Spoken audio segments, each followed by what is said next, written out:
To declare an impactful and powerful testimony, let us all welcome a 144 leader from the Sowers Network. Help me welcome Anthony Cabal Jr.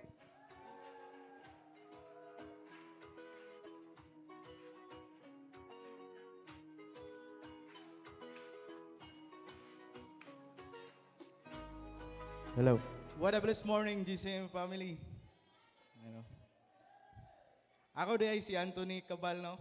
A primary leader of SOAR Network under the leadership of Ninong John Espinido and primary apprentice ni Pastor Charlie and Pastor Eunice prior. Salamat Pastor Charlie and Pastor Eunice sa opportunity nga mag-share sa akong testimony this morning. And usap ko kabana ni Idnili Cabal, to sa likod, no? O karon daddy na sa among miracle child na si Abisha Doti. Amen.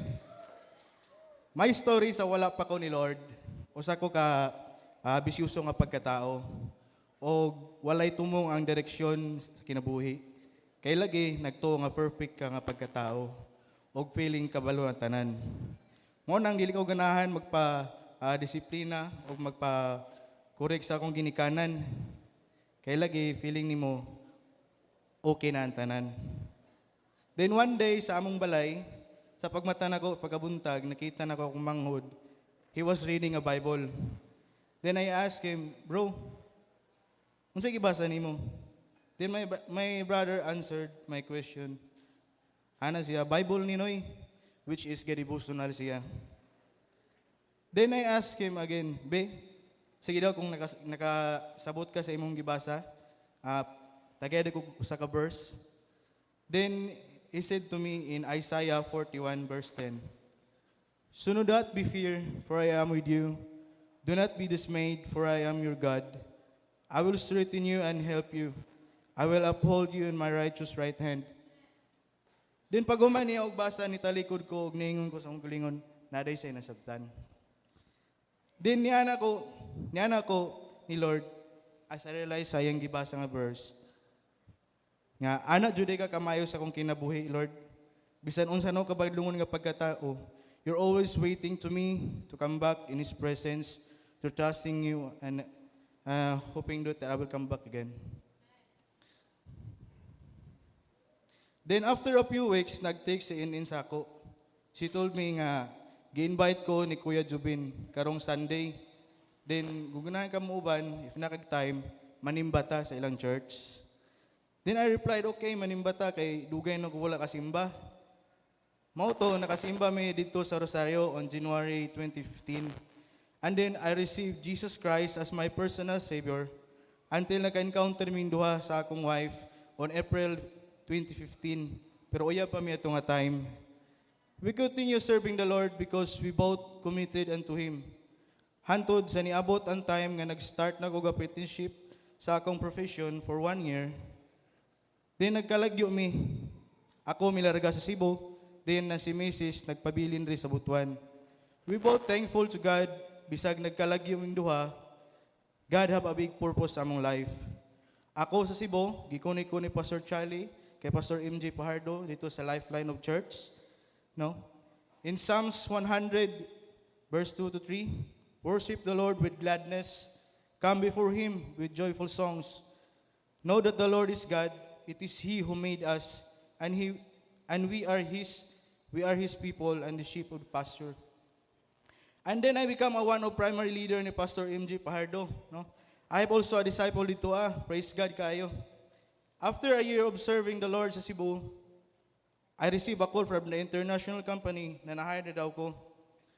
Then, it's another answered prayer na naman ni Lord. Kaya lagi, faithful ka diha kay Lord. Now, fast forward, nakasakay ko sa international cruise ship. As gihatagan ko nila 10 months contract sa ilang company. In Proverbs 3, verse 5 to 6, trust in the Lord with all your heart, and do not lean into your understanding. In all your ways, acknowledge Him, and He will make straight in your path. After my contract, another prayer na pod, naghihatag ni Lord sa kuha. We got married to my beautiful lady, no? Si Ine, no? And thanks to God because all of His plans to me, gihatag og gihatag ni Lord basta inline lang yung tanan. God's first before anything else. Amen? In Isaiah 41 verse 13, for I, the Lord your God, hold the right hand. It is I who I say to you, fear not, I am the one who helps you. So mauto, as a new couple, we start writing our goals and prayers to God. Sa tanan gisulat na mo, naman hoping na mahatag to tanan ni Lord.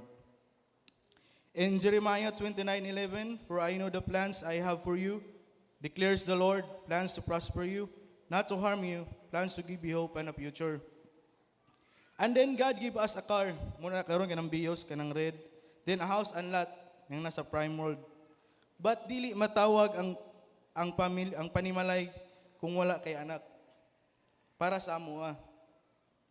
Then we ask to God and continue praying and declaring, na Lord, by this year, magkaanak na miniin. Pero wala gihapon gihatag, wala gihapon may gitagan og baby. Mag 4 years na mi as a married, wala gihapon mi tagay og baby. But we are always praying gihapon and declaring na magka-baby mi. Then daghanay nagsiingon nga nagpa-check nimo sa OB kanang ipahilot sinin para maburos. Then yes lang mi nang yes duha. Pero we only trust Jesus Christ because Jesus is the only one who can give us everything what we ask for. And then one time I knelt down to God and cry out and I asked to the Lord, ngano man pasabta ko sa imong plano. 4 years na mininin, wala pa may baby.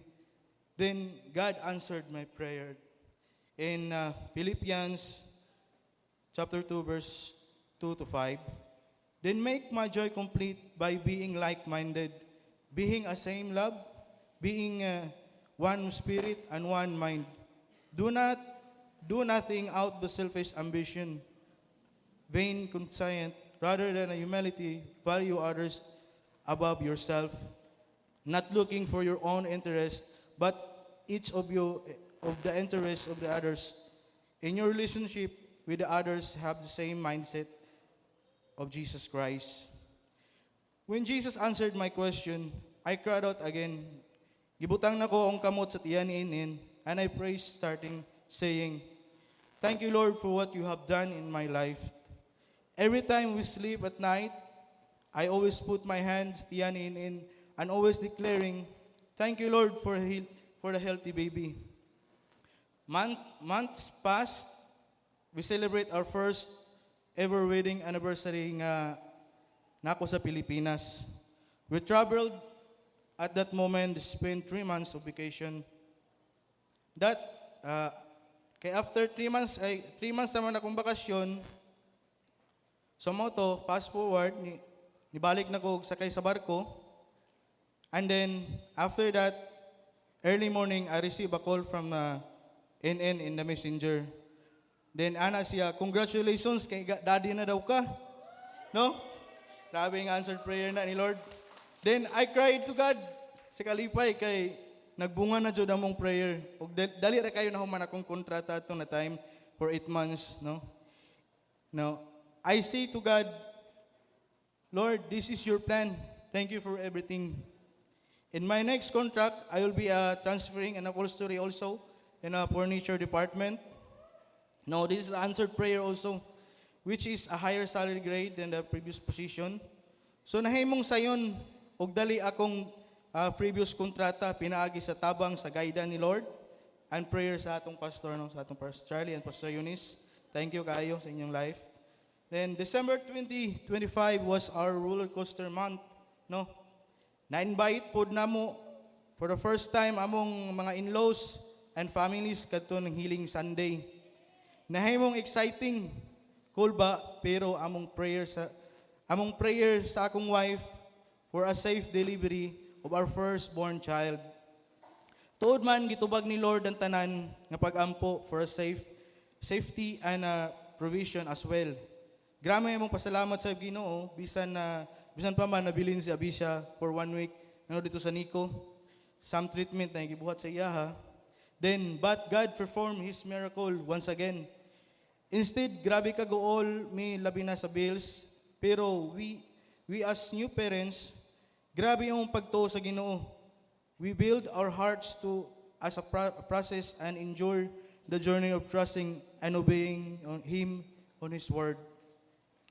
Every day, buntag ug gahapon nami sa Doctor Hospital sa Nico maghulat sa good results sa laboratories ni Bibi Abisha. Kay lagi 3 times gi blood culture test siya. But praise God, no? God gibuhat gyud tanan sa Ginoo nga tanang laboratory test mag-negative. In God's praise, nag-negative gyud, no? Tuod man nakagawa sa mong anak katong December 24, no? 14 years na ko as if permi ko wala sa pamilya basta December. 2025 akong pinaka una nga nag-celebrate og Pasko. And first time, no? 5th wedding anniversary together with my wife last February 2022. 2025 gyapon to na year. First Christmas nako uban akong pamilya plus Christmas gift namo with Miracle Baby Abisha Daute, no? Thank you kayo. I believe temporary na ni nga malayo ko sa ila for our future, no? In Mark 11:24, therefore I tell you whatever you ask in prayer, believe that you have received it and it will be yours. In 2 Chronicles 7:14, if my people who are called by my name humble themselves and pray and seek my face and turn from the wicked ways, then I will hear from heaven and will forgive their sin and heal their land. 2026 is a year of our due season. We believe that God will show down a lot of grace and blessings, no? Sa among pamilya. To this, to God be the glory. Thank you and blessed morning, everyone.